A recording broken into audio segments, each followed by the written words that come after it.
And welcome back to Hannity. So with Donald Trump and Mike Huckabee not throwing their hats into the ring, what does it mean for the other GOP hopefuls? We asked two of our Fox News contributors, Democratic pollster Doug Schoen, New York Daily News columnist, the one and only Andrea Tantaros. Guys, good to see you. Good to see you. Good to see you. All right, what does this mean from your perspective? You like Trump.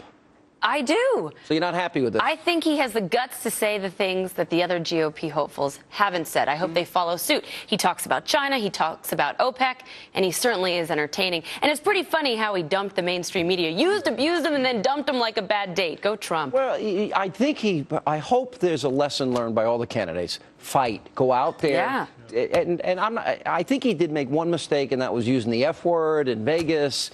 Probably not a pro. He's got to act presidential. In New York, sometimes it happens. It's just in New common. York, sometimes, and every 5 seconds. What? The birther issue was a stone-cold loser. He was exposed. He dropped in the polls. He's out.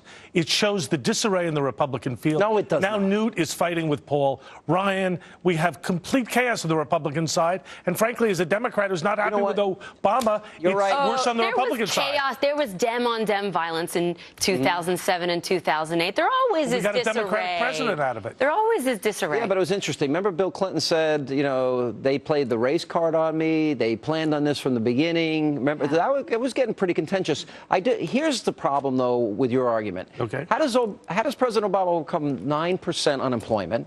How does he overcome inflation now kicking in, record debt and deficits, broken promise after broken promise? I don't see how he overcomes Two things. First, the economy slowly is picking up, but more seriously and substantively, he's going to run a tough negative campaign, Sean, and what he's going to do is say he got America out of a hole that the Republicans and George Bush put us into. So he's going to go run against Bush again? Yeah, absolutely. He's going to run against every Republican. And given the unpopularity of things like Paul Ryan's plan, you're going to hear about evisceration of Medicare and Medicaid. You're going to see scare tactics. It's going to be a campaign, I suspect, of the I think Americans want Paul Ryan's plan. That's my take. Go ahead. Yeah, well, look at his popularity on issues like Obamacare, the stimulus. Very, very unpopular. Just today, the Wall Street Journal came out and said a worker is 1/3 less likely to find employment than they were in 2006. That's when we were in the throes of the recession. That is abysmal news for this president. Did you read 84% of college grads are like moving back with their parents? That's even, that's and they're Obama's base. The problem is that the Republicans have no narrative. They have no argument. They should listen to you about a coherent economic plan for America. If they're fighting about individual mandates. Wait a minute, they're all, in fairness, because I've interviewed them all. They're all talking about cutting taxes. They're all talking about ending the bureaucracy. They're all talking about drilling.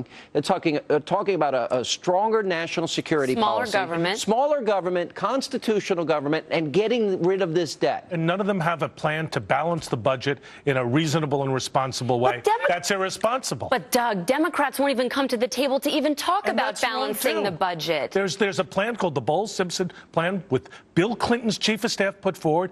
11 out of 18 votes. Barack Obama should be for it. Andrea's a Democrat. It was his debt commitment. All right, let me ask. I didn't like David Gregory's question when he was asking Newt Gingrich about the coded, racially tinged language when Newt said, you know, the bottom line is there's 47 million Americans on food stamps under President Obama's watch. Interpret that for me. I will. Because I don't get it. David Gregory is just plain wrong. I think Newt has been all over the map politically. He's for the individual mandate. He's against the Ryan plan. He's for it. He's against it. But Newt's no racist. He's an honest, decent politician who, by his own acknowledgement, lacks discipline. The question was out of bounds and it was wrong. Yeah, and they played a lot of gotcha that they never played with President Obama. Yeah, look, Newt walked out into the GOP town square, poured gasoline on himself, set himself on fire going after Paul Ryan. He's done. Forget it. Krauthammer said it, and I agree. But he is no racist, absolutely. And if this is the best that the mainstream media can do, because they don't have anything to defend their hopeful Barack Obama, so they're gonna ride shotgun with anything he says. But if the best they can do, Sean, is playing the race card, well, I feel a lot better than this GOP field than most people are saying. If Doug is right, and the president's going to go negative and run against George Bush again, and he can't run on his record because he doesn't really have anything, especially on the economy, that he can run on. The question is, you know, as I'm watching all these candidates, this is going to be a comparative election.